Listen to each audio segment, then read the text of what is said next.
Canis – visavertis maistas jūsų augintiniams. Canis Major didelių, Canis Minor mažų ir vidutinių veislių šunims. Canis – tvirtesniai draugystei. Mėgstamiausi skoniai nuo šiol ir skardinėse.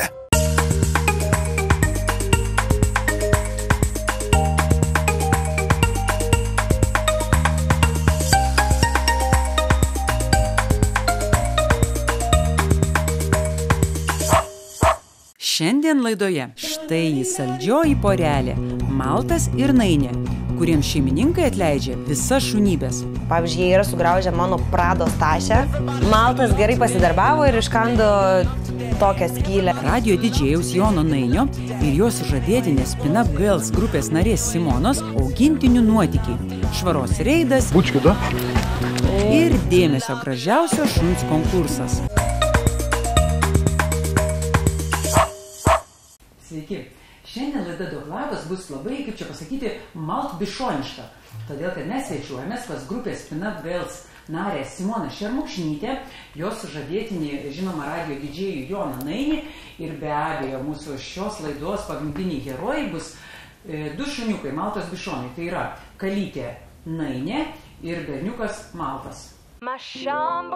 Taigi susipažinkite, ši baltapūkė porelė į Jono Nainio ir Simonos Šermukšnytės namus atkeliavo ne pirmieji. Kai Jonas ir Simona pamilo vienas kitą ir kartu apsigyveno, pirmiausiai priglaudė didžiulį labradorų retriverį, kurį šeimininkai norėjo atiduoti prieglaudą. Kadangi Jonas ir Simona butą nuomavosi, šuniui ten trūko vietos, bet to tekdavo slėpti, kai atvykdavo buto šeimininkas. Mes prieš tai turėjom dar tokį didžiulį šunį Langreną vardu, tai buvo Auksėspaleris retriveris, bet jisai buvo toks daugiau skolintas, nes jam buvo jau metukai ar daugiau, ar ne? Ne, jam buvo daugiau negu 2 metai. Ir mes jį pasiėmėm tiesiog nes jį būtų ten kažką su jo padarę. Jį tiesiog norėjau užmigdyti, nes vaikui atsirado alergija ir tas šuo, jisai nėra, ta prasme, jo negalima uždaryti į gardą, o jisai gyveno per visą žiemą garde. Tai mes numavosim dar būtą Joniškėse, tai pasiėmėm jį. Iš pradžių labai faina, viskas gražu, bet vis tiek dydis šuns, ten nebūtė skirtas tas šuniukas. Ir mes išlaikėm gal metus, man atrodo. Gal daugiau, net šiek tiek. Bet nusprendėm po to keltis jau savo būstą ieškoti ir kažkaip galvom, jeigu naują būtą rengiamės, tai toks šuo palaidoja mūsų gražų būstą, todėl kažkaip ieškojom draugų, galbūt kas galėtų jį paimti sodybą. Ir suradom labai gerus šeimininkus, kurie paėmė į didžiulį sodą. Kaip tik tai šeimininkai buvo prieš kelis metus. Sodas. Ten namai jau. Namai, bet su sodu. Bet šuo turėjo savo sodą. Tai jie buvo kaip tik praradę lygiai tokį pat šuniuką, po ilgų metų buvo įsmiręs ir jie labai ieškojo. Tai jie pamatė jį, sako, va čia yra lygiai toks pat. Ir iki šios dienos jie tam visiškai džiaugiasi. Tai va, mums pirmas toks su šuniukais buvo. Įsigiję savo namus, šuniuką rinkosi atsižvelgdami į tai, kad butas yra butas. Taigi ir augintinio reikia tokio, kad jam nebūtų kančia bute gyventi. Jonas vaikystėje augo tarp daugybės, net 15 šunų. Mat jo senelis buvo medžiotojas ir šunis augino, o Simona irgi šunis labai myli. Taigi porelė nusprendė įsigyti Maltos bišoną, beje, iš Lenkijos veislynų. Šis irgi paskirino vienai moteriai čia Lietuvoje. Veislynas buvo, bet labai keli egzemplioriai tik buvo tų šuniukų, tai sako, kainuoja 5000. O, sakau, galėčiau nuolaidą padaryti, sako, už 4-8, sakau, gerai, aš pagalvosiu. Bet pagalvojau ir... Tai tiesiog čia ir, Bičiulė Lenkija išgelbėjo. Jo, tai gerai, tai kiek ten kainuoja? Kiek? Tada tais laikais, prieš 4 metus, Nainė, man atrodo, 1200 kainavo, o šitas šiek tiek pigiau. Ne, Nainė tik kainavo 1400, man atrodo, Maltukas kainavo 1-2, nes patelė vis laiką yra brangesnė. Dėl to, kad jinai veda vadą. Bet visokiausių kalbų buvom prisiklausę, kad lenkiški šuniukai turi visokiausių ydų, gali gimti ten visokie išsi 4-5 kojom ir ilgai negyvena. Dėl to, kad jie kaip gandai, kad jie konvejerių daro, tiesiog paprasčiausiai. Iš to gyvena, taip. Ir anksčiau tai iš vis nebūdavo, mūsų laiką klausdavo, kas čia per veislė, nes niekas nežinodavo, kas čia iš tikrųjų yra, kokie čia šunys. Bet išaugo labai gražius. Dvarneškas. Patys gražiausias, aš, pavyzdžiui, kitus Maltos bišonus pamatau, tuos originalius, kurios atseit kainavo 5000. Man tai, dėl to, kad myli. Ne, Nainė yra tokia graži, kad nežinau. Po reklamos žiūrėkite. Pavyzdžiui, jie yra sugraužę mano Prados tašę. Maltas gerai pasidarbavo ir iškando tokią skylę. Radio didžėjaus Jono Nainio ir jos sužadėtinės Pin-Up Girls grupės narės Simonos augintinių nuotykiai. Švaros reidas. Bučkių, da? Ir dėmesio gražiausio šuns konkursas. Canis – visavertis maistas jūsų augintiniams. Canis Major didelių, Canis Minor mažų ir vidutinių veislių šunims. Canis – tvirtesniai draugystei. Mėgstamiausi skoniai nuo šiol ir skardinėse.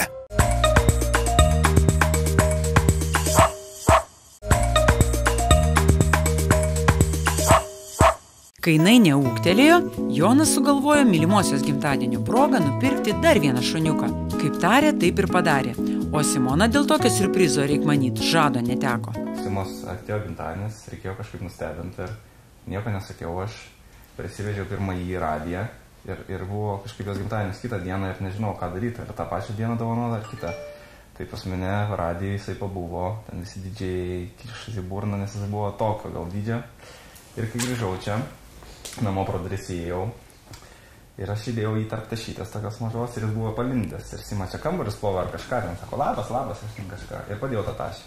Ir tik po kelių sekundžių, taip po galva išlindau.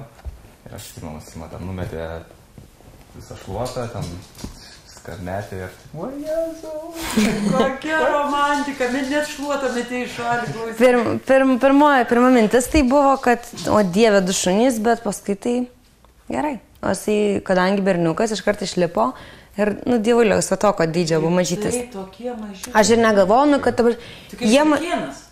Panašu, žinokit, nes jie, visiškai yra palyginimas, va, jau Nainiai 8 mėnesiai ir ten maltukas, va, tokio dydžio šalia stovi visiškai.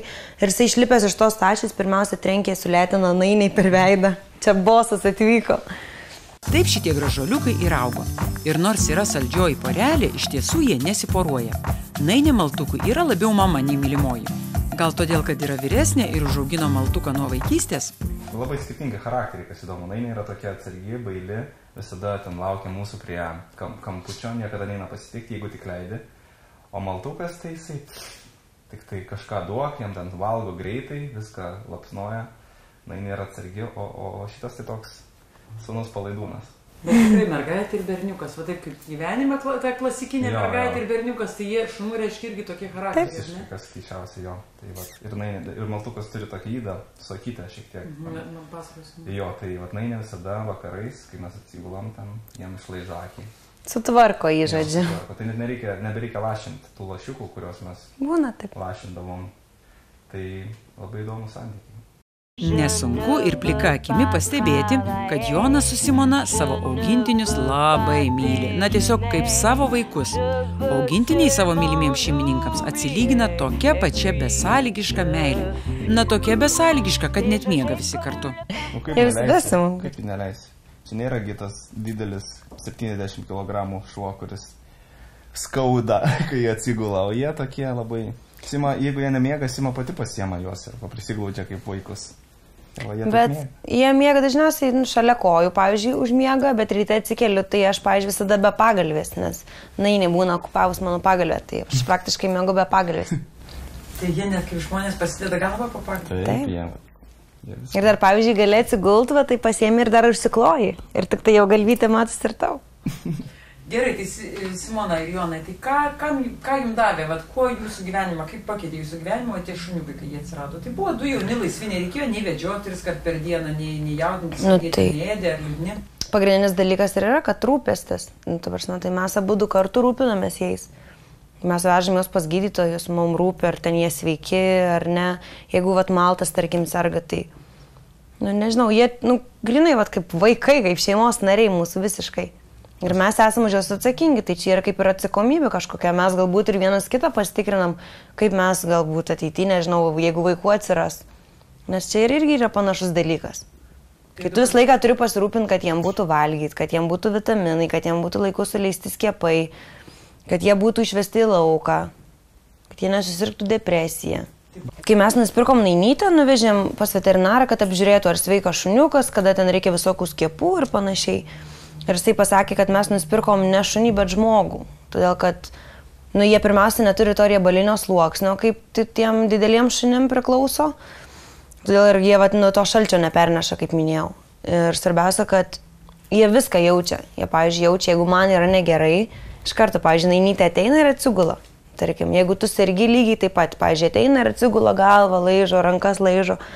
Ir jeigu juos palieki, tai jie, pavyzdžiui, specialiai iš keršto padarys kažką. Taip, šitie šuneliai yra labai gudrus ir supratingi. Iš didelės meilės gali ir labai supykti, jei savo šeimininkų nemato visą dieną. O supykę prikrečia tokių eibių, kad belieka tik skėsčioti rankomis dėl sugraužtų tūkstančių. Pavyzdžiui, jie yra sugraužę mano Prados tašę ir Maltas buvo tokia, taupiau pinigus, tikrai galvojau, vieną nusipirksiu gerą tašę, bet originalią. Rankinę. Ir grįžau namo ir buvau nė karto nebuvau nė karto nešiojus rankinės. Ir buvo toj tašiai tokio dydžio oda iškasta. Maltas gerai pasidarbavo ir iškando tokią skylę iš mano naujos rankinės. Kuri kainavo? Kuri kainavo labai daug, pakankamai daug, kad taupiau apie 1000 litų kažkur. Aš čia padariau. Todėl, nemeluosiu, sėdau ir verkiau. Sėdau ir verkiau, nes, Mano ausinės 600 litų, man atrodo, net 2 yra sugriaužę. Taip, Jonas... Yra kompaktus mano dėklą, yra ištraukęs kompaktus, raižyti visi. Bet kažkodėl man tai neįpykęs. Čia galiu papasakoti, dar aš pertrauksiu, kad kai sugraužė tą visą kompaktų, nežinau, rankinę, kaip čia pavadinti, dėklą, grįžtam namo ir šiaip visą laiką jie pasitinka mus, nes visą laiką jie būna prie durų. Atbėga, jie pasitinka, jie džiaugiasi ir atidarom duris tyla. Nei vieno nėra, nei vieno, vis išsislėpia kažkur jie. Ir jau iš karto skau, ką padarėt? Ir jau žinau, kad jie kažką prisidirbo, nes šiaip, jie visą laiką atbėga pasitikti. Ir ateinam į kambarį, va čia ant lovos, visi kompaktai, atrodo, kaip būtų, nežinau, ten jų labai daug buvo, gal 100. Va tai va, visi kompaktai ir viskas į skutukų suvaryta. Tai va, Maltas biškį pagrojo. Tai klausykit, vadinasi, nepasiteisino tas dviejų šunų turėjimas, vadinasi, jie netgi likė dviese, jeigu jie nusprendžia, kad, tie rūpužė šeimininkai, reikia jiem atkiršyti, tai jie vis tiek, reiškia, iš kadų pridaro. Tai užpyko dėl to, kad aš išėjau į darbą labai anksti ryte, gal 6 ryto ir grįžau labai vėlai vakare, nes turėjau darbų. Ir kadangi niekam nebuvo, kam jų išvesti į lauką, žodžiu, yra tokių situacijų, kai tu tikrai nepersiplėši. Ir jau tada, jeigu ten namuose jie kažką padaro, tai nejaugi tu skriausi šunį ar juos barsi, kad negerai, jeigu tu esi pati kalta dėl to, kad tu jų neišvedai. Tai va, čia ir buvo mano kaltė. O jie tada, kai neišvedat, jie namie pridaro? Jo, pridaro. Pridaro, jeigu tu jų neišvedi, tai faktas, kad jie nori. Jie nesiparina, kitaip sakant, liaudiškai. Bet neišmozuoja, patys prikakoja.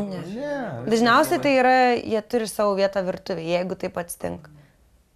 Jeigu jau jos prispiria reikalas. Kur valgom, ten šuniukai daro. Ne, todėl, kad ten yra... Todėl, kad ten yra, plytelės. Žinau, kad medis čia susigadins, todėl jie bent jau ant plytelių daro. Jie kokie kultūringi šunai. Labai. Tik nepagalvokite, kad Maltas ir Nainė vieni dienų dienas leidžia namie uždaryti ir kaukia iš liūdesio. Jonas ir Simona savo augintinėms skiria labai daug dėmesio, o kai išvyksta ir negali pasiimti kartu, išsirikiuoja eilė norinčiųjų pagloboti gražiuosius Maltos bišoniukus. Nėra jokių problemų.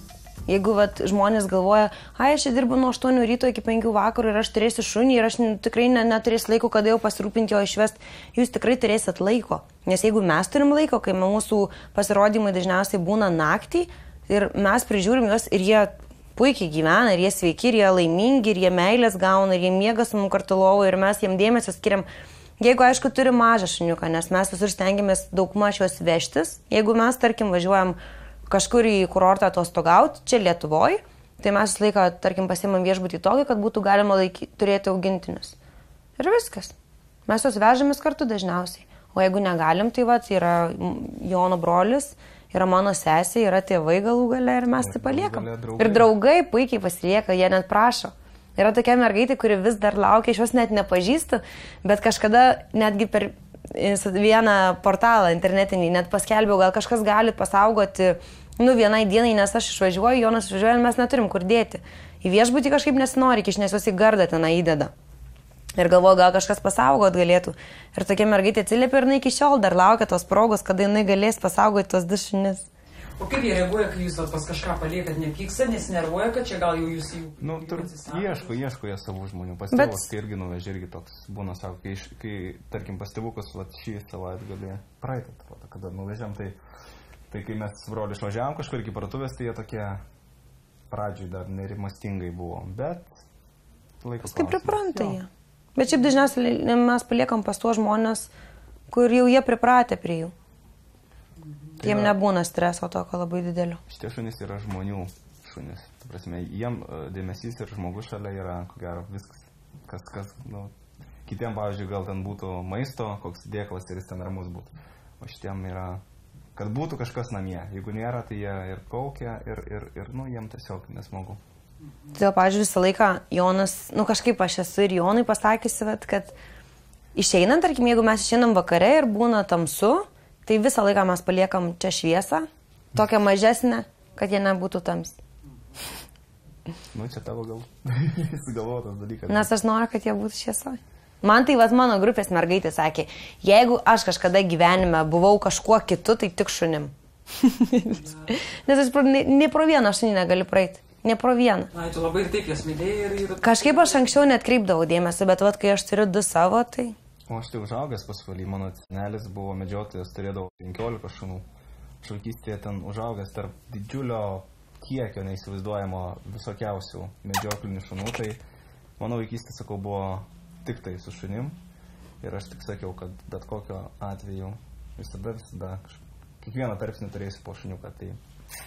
Na, o kad jau tiek daug apie meilę kalbame, papasakokit, prašau, Jonai, kaip vyko jūsų sužiedotuvės. Girdėjome, kad Jonas labai romantiškai Simonai pasipiršo. Jis juk būdamas radistas, reik manyt, siurprizus daryti moka. Pasiprašau per vieną renginį, čia buvo Marijampolėj, Sima tame renginėje dainavo ant scenos, aš tą renginį vedžiau. Ir vienoj scenografijai mes radistai vedėm tą renginį, atsimenu, ir Sima baigė dainuot. Tada dar ne grupiai buvo jau. Ir ką, aš tada ant scenos dariau atsit žaidimą, kad jį nesuprastų, kas vyksta. Rolandas už nugaros su Jankevičium šampanų laikė, žiedas turėjau čia, išgeriau 100 gramų ant drąsos, nes buvo žalia balta akyse ir ką, sakau, Simona, palauk, čia turiu kai ką pasakyti. Tai nelabai suprato, aš tada kreipiausi į publiką, čia sakiau, kad va, jau 5 metai, kaip aš čia Marijampolėj Simoną pažįstu, kaip čia 5 metai į tą klubą atvažinėjau, grot, čia vedam renginius, čia panašiai, kad ji nelabai suprastų. Ir taip nelabai suprato. Aš vis nesupratau. Bet laitelis po laitelio ta kalba ėjo link to, kad mano meilė vis stiprėja ir aš, pavyzdžiui, supratau, kad viskas jau reikia mums kartu būti. Ir aš priklupiau tiesiog prie jos. Ir jį tada buvo... O aš tai pakėliau. Aš dariau taip, tik tai neverkiau. Jo, ir nu... Kaip parepetavus, kaip tai visi. Aš nesitikėjau iš vis tokio dalyko. Nesitikėjau, jo. Tai mes ir šiaip puikiai. Aš net nekalbėdavo niekada, jį ten man kažkada užsimindavo, tai kada čia tas... Aš nesakiau to, nemeluok dabar taip. Tai nesitikėjau ir tos emocijos ir norėjau, kad būtų toks šokas. Nes, nu, smagu, kai ne ant Eifelio bokšto priklupė, ar vakarienės metu. Taip, smagiau prieš 500 žmonių. Nu, tiesiog, aš norėjau, kad šiek tiek būtų ten, kur mes abu dirbam, tarkim. Na, taip. Ir buvo labai faina, iš tiesų. Kol mes su Jonu ir Simona plėpėjome, prie mūsų prisijungė ir kitos Spin Up Girls grupės narės – Viktorija ir Ieva. Taigi pokalbį apie meilę ir gyvūnus tęsėme jau 5. Nagi sakyk, Ieva, ar tu myli Simono šuniukus? Beje, girdėjome ir pati simpatišką čihuahua turi. Abu tu myli šuniukai. Labai rūpinasi. Aš net Simonai buvau sakęs, kad tikriausiai praeitą gyvenimą buvo šuo. Nes kiekvieną šunį mato gatvėje, kai važiuoja, sakykime, mašiną, tai aš žiūriu į kelią, o ne kiekvieną šunį, kuris eina ten ar kažkur pievai ganosi, ar kad koks vyras ar močiutė vedasi, kiekvieną šunį mato, kiekvieną veislę žino, mato ar prižiūrėtas, o Dieve, gal šitą reikia šuniuką pasimti, nes jisai tikriausiai nepamaitintas, gal reikia nupirkti kokius dešrytės ar dar ko, kiekvieną šunį pastebi. Aš, pavyzdžiui, visą laiką, kai yra internete skelbima, kad, tarkim, nu, va čia, ten galite atsiūti šuniukų, reikia jiem pinigėlį išlaikyti, pavyzdžiui, aš visą laiką yra net keletą kartų bus, kad paskutinis savo, tarkim, pinigus persimčiau tiem šuniukų. Tai man mama sako, tu išprotėjusi šunim, bet aš jeigu myliu, tai man patinka. O aš turiu čihuahua, kuriam dabar yra metai ir 2 mėnesiai. Pinutė. Aš jį gavau tuomet, kai prasidėjo visa mūsų grupės veikla. Gavau tą šuniuką dovanų ir net nekilo klausimų, kaip galima tą šuniuką pavadinti. Iškart buvo, aišku, vardas Pina, nes moteriškos lyties, asocijuosi su mūsų grupe, bus kaip grupės talismanas. Bet pagyveno jisai pas mane kokius 3-4 mėnesius ir tuomet turėjau įsikraustyti iš vieno buto į kitą butą ir kitame bute buvo mažai vietos, prasidėjo grupės veikla, kiekvieną savaitgalį koncertą ir teko tą šuniuką išvežti pas tėvus į kaimą, atostogaut. Na, o ką Viktorija pasakys, ar ji irgi šuniukus myli? Gal ir pati kokį gražuolį yra turėjusi? Tai visi vaikai visada parsitempia kokį nors tai gyvūnėlį ar tai katinėlį. Aš atsimenu, kad pas mus netoli būdavo tokie garažiukai ir tenais būdavo tokia kalė ir mes ją visi laik lankydavom, draugės visas, nes kadangi neturėjom savo, tai va ir jinai atsivedė šuniuko. Ir aš išsirinkau savo mieliausią, mes ten draugės visą laiką išsirinkdavom, va čia mano šitas mano ir kiekvieną dieną eidavom lankyti šuniukų. Tai vieną dieną sakau, aš noriu parsinešti namo ir aš parsitempiau, parodžiau mamai, mama labai noriu auginti, sako, nu gerai. Tai va taip ir pasilikom tą šunelį, Kalytę vardu Tesa. Iš tikrųjų, nu, jisai kaip neveislinis šunelis buvo jau aišku, bet labai protingas ir labai gražus. Tai vat ir, nežinau, tai buvo pats mano mylimiausias augintinis, kokį turėjau. Šiaip labai norėčiau turėti kokį nors tai augintinį, nedidelį, kad galėčiau, tarkim, važiuoju koncertus kažkur, pasimti su savim kartu, kad ne. Tai va. Aš galiu savo pasimti. Gerai, pasimk. Bet, nežinau, pati kol kas įsigyti neplanuoju. Bet jeigu koks gerbėjas padovanos, tai būtinai priimsiu. Tai dėkui merginos už pokalbį, ačiū ir jums, Jonai, Simona, būkite sveiki, gerų jums koncertų ir laidų, o mums jau laikas į švaros reidą. Labą dieną. Sakykit, oi, koks šunelio vardas? Džiausas, sėsk. Oi, kaip klauso. Einant pasivaikščioti turbūt. Taip, einam į mišką pasivaikščioti. Ai, štai toks neramus. O sakykit, kai einat į mišką, šuniuko ekskrementų susirenkat? Taip, susirenkam. Tai gal net maišelį turit kokį? Maišelio neturim. Tai kodėl neturit maišelio? Todėl, kad mes šitą gitagį... Jau padarėt? Ne, mes šiandien, ta prasme, prie namų niekad nedarom. Ai. Mes tik tai miške. Ai, tai dėl to vedat specialiai mišką, kuo toliau ir jis toks protingas, jisai prie namų nedaro. Nedaro jis niekad įpratintas, bet jeigu netyčia, pavyzdžiui, sakysim, kas nors jam atsitiktų neištemtų, tai būtinai sugrįžčiau ir surinkčiau. Čia jau būtinai. Nes jau kas savo teritoriją teršti, tai čia jau. Galit paskui mus eiti ir pamatysit, kad jisai niekur net netūktals, kol lygi mišką nedais. O kiek laiko Dzeusui? 2 metai. A, nu tai suaugęs protingas šuo. Mašina. Gerai, tai smagaus pasivaikščiojimai tada. Ate Dzeusai, koks tu gražuolis. Aha, padaryk tokį jotį, koks fainas. Dzeusai, bučkiu, da? Oi, kaip gražiai. Labai jūs Dzeusas myli. Gerai, tai netrukdom tada. Jau užbučiuos negyvai dabar. Dabar, kai jau visi darbai padaryti, laikas pristatyti super konkursą. Taigi dėmesio, štai kas jūsų laukia, jei netingėsite ir atsiųsite į BTV savo šuns nuotrauką. Nesvarbu, kokios veislės ir dydžio yra jūsų šuo, Duok Labas skelbia gražiausio šuns konkursą. Siųskite savo mylimo šunelio nuotrauką į BTV adresu savireklama@btv.lt ir vasaros gale laidos žiūrovai išrinks gražiausią šunį. Jo šeimininkui tiesiai į namus laidos rėmėjai pristatys net 50 kg Canis šunų maisto. Už gražiausią šunį balsuoti galėsite BTV Facebook puslapyje. Netingėkite ir nepražiopsokite savo šanso, dalyvaukite. Šiandien tiek. Pasimatysime po savaitės. Ate. Canis – visavertis maistas jūsų augintiniams. Canis Major didelių, Canis Minor mažų ir vidutinių veislių šunims. Canis – tvirtesniai draugystei. Mėgstamiausi skoniai nuo šiol ir skardinėse.